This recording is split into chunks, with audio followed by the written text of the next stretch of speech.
Hello everyone. I think that the dome firmament is composed out of multiple layers. Evidence for the existence of layers is actually visible. Using nothing more than observational abilities and logical thinking, I will try to explain my theory as good as I can. I think that the dome is made out of at least 4 different layers. Let's start my explanation with the most inner layer and work my way outwards from there.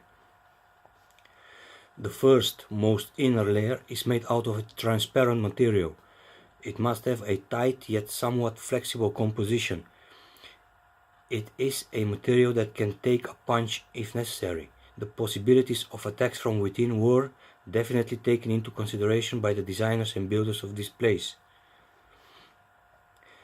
The second layer is a layer which contains a liquid substance. We can observe that liquid when we zoom in on the stars. The stars appear to be behind a layer of liquid. I also think to know what liquid it may be. Some people say it's water, but I see evidences which suggest otherwise.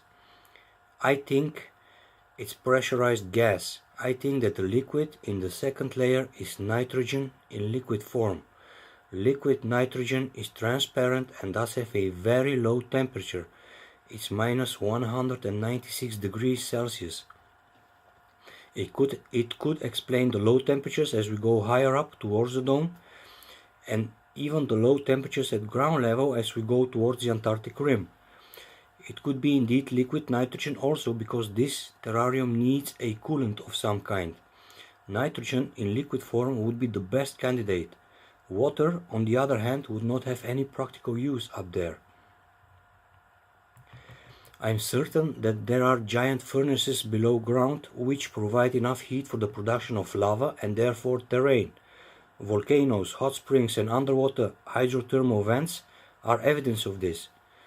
The heat from the underground furnaces and of the sun, in combination with the cooling properties of the nitrogenic layer within the dome, is being used to regulate the temperature in this giant farming facility. This place can become either a huge freezer or a sauna with just a push of a button. The third layer is the layer in which the luminaries, or the so-called stars, are incorporated. That layer is the only one that actually moves. That is the rotating layer. Is the movement that we see a physical one, or is it just a projection of some kind? I think that is a physical movement and not a projection. The fourth layer is, in my opinion, the most outer layer of the dome. It would have to be a massive one. That layer is obviously a dark colored one, and I think it's being purposely darkened so that the day and night cycles that we experience are not disturbed from any outside light. It may sound crazy, but I do think that the world beyond this terrarium is a world full of light, because it wouldn't make sense to obscure the visibility from within this terrarium if the outside world was also dark. The Great Rift could also be an actual hint to that. There is an outside world, and it's the world where our creators live. This place is just a factory, and I think there are many others like it in close vicinity to this one. Let's keep in mind that this place was constructed by someone.